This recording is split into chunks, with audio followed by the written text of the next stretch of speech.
Alhamdulillah, dengan dirahmati Allah Subhanahu wa taala, kita memanjatkan kesyukuran kepada Allah dapat kita masuk pada bulan Ramadan. Hari ini merupakan hari yang pertama daripada bulan yang barakah ini, dan kita menanamkan keazaman untuk kita menghidupkan bulan Ramadan dan hari-hari daripada bulan Ramadan dengan kita menjalankan ibadat puasa dan kita menjalankan wasiat-wasiat Nabi SAW dalam mendekatkan diri kita kepada Allah Subhanahu wa taala dalam bulan yang digandakan pahala, yang diberkati, yang dirahmati oleh Allah Subhanahu wa taala. Dan juga kita menanamkan azam untuk kita menghidupkan malam-malam Ramadan dengan kita melakukan solat tarawih dan qiyam. Dan kita berdoa agar Allah Subhanahu wa taala mengampunkan segala dosa dan mengabulkan segala hajat dan menjadikan kita di antara hamba-hambanya yang bertakwa, dan agar Allah selamatkan kita daripada segala musibah, daripada segala bala dan wabak dan azab di dunia dan akhirat. Amin ya rabbal alamin. Maka di dalam kitab Bidayatul Hidayah kita telah sampai kepada bahagian yang mana penulis menukilkan doa yang dibaca selepas kita melakukan solat sunat fajar. Dan doa ini merupakan doa yang dibaca oleh Nabi SAW, dan kita meletakkan keazaman juga untuk kita menghafal doa ini dan diamalkan pada tiap-tiap hari, sebab di dalamnya merangkumi segala kebaikan, kebaikan di dunia dan kebaikan di akhirat. Maka permulaan doa ni adalah Allahumma inni as'aluka rahmatan min 'indika tahdi biha qalbi. Ini adalah bahagian yang pertama, yang mana kita berdoa kepada Allah dengan kita mengatakan, Ya Allah, sesungguhnya aku meminta daripadamu rahmat di sisimu yang mana dengannya Engkau memberikan hidayah kepada hatiku terhadap perintah-perintahmu. Jadi bahagian yang pertama daripada doa ini adalah kita meminta hidayah daripada Allah, agar Allah Subhanahu wa taala memberikan kepada kita petunjuk yang mana dengannya dapat kita mengenali akan Allah dan mengenali akan perintah-perintah Allah Subhanahu wa taala. Wa tajma'u biha syamli wa talumu biha sya'ati. Dan kita juga berdoa dengan rahmat yang diberikan oleh Allah Subhanahu wa taala, agar Allah Subhanahu wa taala menghimpunkan urusan-urusan kita yang bercerai-berai. Yani urusan-urusan kita di dunia ini, kita berdoa agar Allah Subhanahu wa taala menjaganya dan meletakkan kebaikan di dalamnya. Sebab kadang-kadang kita tidak mengetahui dalam keadaan dalam urusan kita, kadang-kadang keburukan yang berlaku kepada, dan kita tidak mengetahui apa yang sepatutnya kita melakukan dalam keadaan seperti ini dan keadaan seperti itu. Maka kita berdoa kepada Allah Subhanahu wa taala agar Allah Subhanahu wa taala menjaga segala yang di urusan kita. Dan dengannya Engkau kumpulkan yang bercabang-cabang daripada segala pemikiranku, daripada segala pemikiranku. Yani kita berdoa kepada Allah Subhanahu wa taala agar Allah memberikan kepada kita taufik dalam pemikiran kita, supaya kita diberikan petunjuk daripada Allah Subhanahu wa taala dan kita tidak melakukan perkara-perkara yang menjauhkan kita daripada Allah Subhanahu wa taala. Wa taruddu biha ulfati wa tuslihu biha dini wa tahfadhu biha ghaibi wa tarfa'u biha syahidi wa tuzakki biha amali. Ini adalah daripada kandungan doanya. Kita juga mengatakan, dan dengannya Engkau pulangkan segala yang menjinakkan hatiku, dan dengannya Engkau perbaikkan akan agamaku. Jadi ini semua adalah daripada doa kebaikan, doa hidayah, agar Allah Subhanahu wa taala mendatangkan kegembiraan kepada kita dan kebaikan kepada kita, dan agar Allah Subhanahu wa taala memperbaiki dengan rahmatnya akan agama kita dan menjaga kita daripada segala musibah, daripada segala perkara yang mendatangkan kemudaratan kepada kita. dan dengannya engkau terima syahadahmu, persaksianmu, dan dengannya engkau bersihkan segala amalanmu, dan dengannya engkau putihkan akan muka. Ini semua adalah kita mengatakan bertawassul dengan rahmat Allah Subhanahu Wa Taala. Sebab yang pertama sekali daripada kandungan doa ini adalah kita berdoa kepada Allah akan rahmat Allah Subhanahu Wa Taala. Maka kita mengatakan, Ya Allah, berikanlah kami rahmat-Mu yang mana dengannya kami diberikan hidayah, yang mana dengannya kami diberikan kebaikan, yang mana dengannya kami diselamatkan daripada musibah, yang mana dengannya kami diberikan taufik dan kekuatan untuk kami melaksanakan perintah-Mu dan meninggalkan segala larangan-Mu.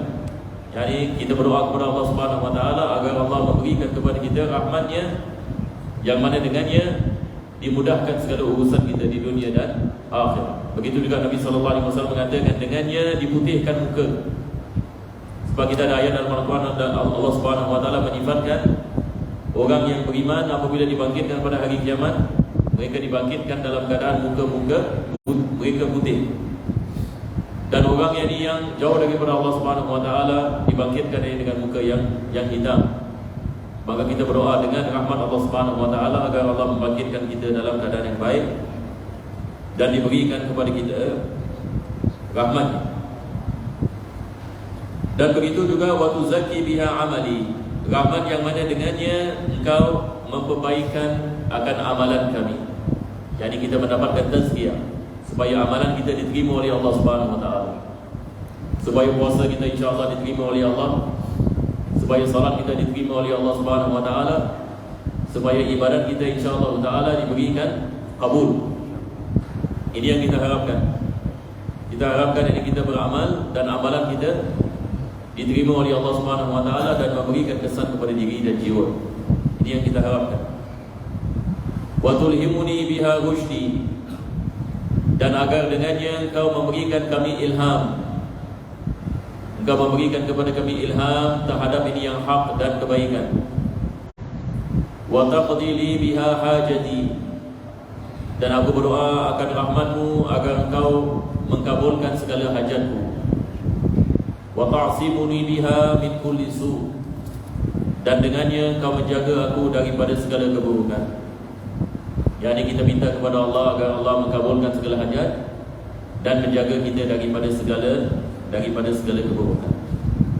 Allahumma inni as'aluka imanan khalisan, ya Allah, sesungguhnya aku berdoa kepadamu agar engkau memberikan kepadaku iman yang khalis. Jadi iman yang khalis, jadi iman yang tulen, iman yang kuat, iman yang mendekatkan kita kepada Allah Subhanahu Wa Taala. Yubashiru qalbi, iman yang kuat yang sentiasa berada pada hati. Maka iman yang kuat ini adalah perkara yang sangat diperlukan oleh seorang mukmin. Allah Subhanahu Wa Taala mengatakan dalam Al-Quran, qad aflahal mu'minun, sesungguhnya orang yang beriman telah berjaya. Jadi apabila kita usahakan atas iman, kita mendapatkan kejayaan. Allah meletakkan kejayaan dalam iman. Jadi apabila kita mendapati diri kita beriman dan kita usaha atas iman dan kita mementingkan iman, maka kita mendapatkan kejayaan di sisi Allah Subhanahu Wa Taala. Jadi Al-Quran menerangkan kepada kita apa yang dimaksudkan dengan kejayaan, al-falah. Seperti mana dalam azan kita mengatakan hayya 'alas salah, hayya 'alal falah. Salat juga mendatangkan kejayaan. Apabila kita mendirikan salat, ia mendatangkan kejayaan. Allah mengatakan qad aflahal mu'minuna alladzina hum fi salatihim khashi'un. Yani telah berjaya orang yang beriman yang mana di dalam salatnya dia mendapatkan khusyuk. Maka Al-Quran juga mengajarkan kepada kita kepentingan usahakan atas salat. Seperti mana kepentingan untuk kita usahakan atas iman, juga kita harus memikirkan bagaimana kita nak usahakan atas salat kita supaya kita mendapatkan khusyuk dan khudu'. Sebab di dalamnya Allah memberikan kejayaan. Mudah-mudahan Allah Subhanahu Wa Taala menjadikan kita di antara hamba-hambanya yang mendapatkan kejayaan di dunia dan kejayaan di akhirat, yang diberikan iman dan ketakwaan, dan agar Allah memberikan kepada kita khusyuk dan khudu' di dalam salat. Amin ya rabbal alamin. Wa as'aluka yaqinan sadiqan, Selepas itu Nabi mengatakan, wa as'aluka yaqinan sadiqan, yakni ya Allah, aku meminta kepadamu agar engkau memberikan kepada aku keyakinan yang kukuh. Yakni setelah kita berdoa iman, kita berdoa keyakinan. Bukan saja ini iman, tetapi iman yang berdasarkan dengan keyakinan. Jadi keyakinan ini maksudnya 100% percaya, 100%, tidak ada syak sama sekali. Sahabat-sahabat Nabi SAW, iman mereka adalah yakin. Iman mereka adalah ainul yaqin. Yani ainul yaqin ini maksudnya kita beriman kepada sesuatu sama seperti kita melihatnya. Ini dikenali sebagai ainul yaqin.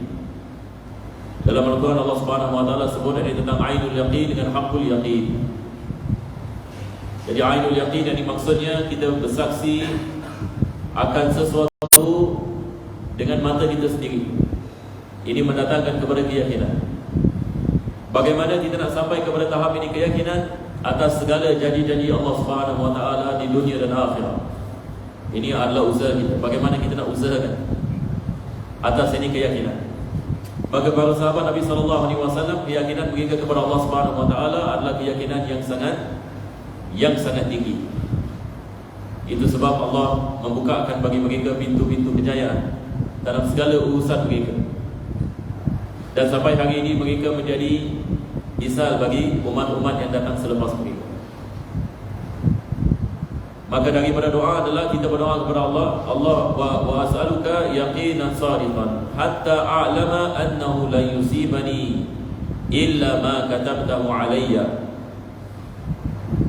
Jadi doa ni adalah saya berdoa meminta kepadamu ya Allah agar Engkau memberikan kepada kami keyakinan yang kukuh, yang mana keyakinan ini mendatangkan natijah, yang memberikan kepada kita kefahaman bahawasanya tidak ada perkara yang berlaku melainkan Allah Subhanahu wa taala yang mengizinkan. Ini adalah berdasarkan dengan keyakinan. Yakni maksudnya segala-gala yang berlaku pada hakikatnya kita mengatakan ini, kita belajar ilmu tauhid. Segala-galanya berlaku, ia berlaku dengan kehendak Allah Subhanahu wa taala. Ia berlaku dengan ilmu Allah Subhanahu wa taala. Ini Allah mengetahui segala-galanya sebelum berlaku segala-galanya. Dan apabila sesuatu itu berlaku, Allah yang berkehendak untuk perkara itu berlaku. Sebab tidak ada perkara yang boleh berlaku melainkan dengan kehendak Allah. Mustahil satu perkara berlaku Allah tak mau. Mustahil. Boleh ke tak boleh? Satu perkara berlaku tapi sebenarnya Allah tak mau perkara ini berlaku, tapi ia berlaku. Ini adalah perkara yang mustahil. Kita mengatakan segala-galanya berlaku, Allah yang berkehendak ia berlaku, maka ia berlaku. Sama ada yang baik ataupun sebaliknya. Ini keimanan kita kepada Al-Qadar. Salah satu daripada rukun iman. Kita beriman yang baik dan sebaliknya, segala-galanya datang daripada Allah. Maka selain daripada Allah Subhanahu wa taala tidak boleh memberikan apa-apa kesan melainkan apa yang dikehendaki oleh Allah dan apa yang diwujudkan oleh Allah Subhanahu wa taala. Sebab segala-galanya berlaku dengan kuasa Allah Subhanahu wa taala. Allah yang menciptakan. Selain Allah Subhanahu wa taala tidak dapat memberikan kesan. Selain daripada Allah tidak dapat menciptakan. Maka Allah Maha mengetahui segala-galanya sebelum berlaku segala-galanya, dan Allah berkehendak atas segala-galanya sebelum wujud segala-galanya, dan Dia yang mewujudkan segala-galanya. Maka selain daripadanya tidak mewujudkan. Selain daripadanya memerlukan kepada Allah. Tetapi ini adalah teori. Ini adalah teori. Praktikalnya bagaimana? Ini kita membicarakan tentang usaha atas iman. Bagaimana kita nak mendatangkan kepada keyakinan atas perkara ini. Sebab kadang-kadang kita faham teori, tapi bila kena, kita pun berterabur. Apabila berlaku sesuatu benda yang besar, berterabur terus. Allah yang di kemana, kita pun ke mana. Tapi kita pertama sekali nak kena belajar yang ini tentang teori dulu. Bagaimana kita nak faham ini alam ini. Bagaimana kita nak memahami akan Allah Subhanahu wa taala. Allah yang menciptakan segala-galanya, tidak memerlukan kepada segala-galanya, segala-galanya memerlukan kepadanya. Segala-galanya tidak dapat memberikan kesan, Allah saja yang memberikan kesan yang baik dan sebaliknya. Tetapi soalannya adalah bagaimana kita nak sampai kepada keyakinan. Maka Nabi SAW mengajarkan kepada kita beberapa doa. Daripadanya adalah kita doa atas iman dan doa atas keyakinan. Dan doa ini mengatakan yaqinan hatta a'lama annahu la yusibani illa ma katabtuhu alayhi. Yani ya Allah, berikan aku keyakinan sehingga kan aku yakin segala-galanya berlaku dan tidak ada perkara yang berlaku melainkan kau izinkan. Ini memerlukan kepada keyakinan. Ini memerlukan kepada keimanan. Hari ini kita lihat orang menanyakan kenapa berlaku earthquake, kenapa berlaku tsunami. Orang menanyakan soal, kenapa berlaku begini dan begini, kenapa yang di manusia begini dan berlaku di sana dan di sini dan sebagainya. Sebagai seorang Muslim, apabila kita memahami yang iman, kita memahami hikmah yang di sebaliknya. Ini semua yang berlaku, Allah yang melakukannya. Maka ada sebab yang di sebaliknya, ada hikmah yang di sebaliknya. Mengetahui siapa yang mengetahui dan tidak mengetahui siapa yang tidak mengetahui. Tetapi Allah ini maha yang mengetahui dan dia menguji manusia dengan musibah. Datangnya ini musibah bukan maksudnya dia mesti benda yang buruk atas manusia. Sebab kadang-kadang yang musibah ini datang, dia membawakan kebaikan yang besar. Ada orang yang satu umur hidup tak pernah solat, tetapi Allah mendatangkan musibah ini kepadanya, terus dia taubat, terus dia solat. Maka ini adalah baik bagi ini. Sebab kalau tidak datang ini musibah, dia mungkin terus begitu. Mungkin na'udzubillah meninggal dunia dalam su'ul khatimah. Tetapi Allah Subhanahu wa taala apabila nak memberikan hidayah kepada manusia, kadang-kala Allah menguji manusia dengan kesusahan. Manusia apabila susah ingat Allah, tapi kalau senang lupa Allah Subhanahu wa taala. Sebahagian dari manusia Allah memberikan kepada dia kesusahan sebab Allah mengetahui dia akan kembali kepada Allah dalam kesusahan. Tapi kalau dibukakan kekayaan baginya, seperti apa berlaku kepada Qarun. Dia mengatakan insya-Allah yang aku kalau kaya aku dapat bantu orang, dapat berikan zakat. Nabi Musa AS berdoakan untuk dia. Akhirnya apa jadi? Terus yang kekayaan yang mendatangkan kekufuran kepadanya. Terus kita berdoa agar Allah yang memberikan kepada kita taufik dan hidayah. Mudah-mudahan bulan Ramadan ini menjadi sebab insya-Allah ini kita usahakan atas iman dan keyakinan. Ini adalah peluang bagi kita. Bulan Ramadan sekali lagi dia adalah peluang untuk kita menghidupkan iman. Sebab bila kita melakukan puasa, tiap-tiap detik Allah berikan pahala dan Allah naikkan derajat. Dan tiap-tiap detik kalau kita jaga panca indera kita, naik iman naik, keyakinan. Ini kita memerlukan. Selepas itu doa mengatakan wa ridha bima qasamtahu li. Jadi ya Allah, aku berdoa kepadamu agar engkau memberikan kepada aku keridaan atas segala takdir. Ini juga memerlukan kepada keimanan. Kita sebagai seorang Muslim ini kita mengatakan segala-galanya sudah ditakdirkan oleh Allah. Rezeki kita sudah ditakdirkan oleh Allah Subhanahu wa taala. Umur kita sudah ditakdirkan oleh Allah. Allah Subhanahu wa taala sudah melakukan takdir atas segala-galanya sebelum dia mewujudkan kita. Jadi di sini kita berdoa kepada Allah agar Allah memberikan kepada kita keredaan atas takdir. Jadi bagaimana kita nak sampai ini kepada tahap keredaan kepada Allah Subhanahu wa taala? Sebab keredaan ini dia lebih besar daripada kesabaran. Keredaan ini lebih besar daripada kesabaran. Biasanya kita manusia kita redha atas nikmat. Tapi bila kena musibah, di sini ujian yang di atas iman. Sama ada kita bersabar ke tidak bersabar. Tetapi di sini Nabi mengajarkan kepada kita minta keredaan atas musibah. Yang maksudnya ada sebahagian manusia apabila dia diuji oleh Allah dengan musibah, dia meredai. Bukan saja dia bersabar, tetapi keimanannya dan keyakinannya yang tinggi membawanya atas kepada kesabaran. Yang dia bukan dari saja sabar, tetapi kesabaran yang membawa kepada keredaan. Ini adalah maqam yang para awliya. Jadi para awliya Allah Subhanahu wa taala daripada sebab mereka dekat kepada Allah, Allah mereka meredai atas segala takdir, yang baik dan yang tak baik. Itu sebab Allah Subhanahu wa taala dalam Al-Quran yang mengatakan ala inna awliya Allahi la khawfun alaihim wa la hum yahzanun. Tidak ada ketakutan ke atas mereka dan tidaklah mereka bersedih. Mereka tidak takut atas apa yang akan berlaku dan tidak bersedih atas apa yang telah berlalu. Sebab mereka sampai kepada tahap keyakinan yang tinggi, mereka meredai segala-galanya yang datang daripada Allah dan segala-galanya yang akan datang, maka mereka tidak risau. Maka keyakinan mereka membawa kepada kebahagiaan di dunia dan kebahagiaan di akhirat. Sebab mereka tidak risau atas apa yang telah berlalu, dan mereka tidak takut atas apa yang akan datang, sebab mereka hidup bersama Allah. Mudah-mudahan Allah memberikan kepada kita keyakinan dan memberikan kepada kita husnul khatimah, amin ya rabbal alamin.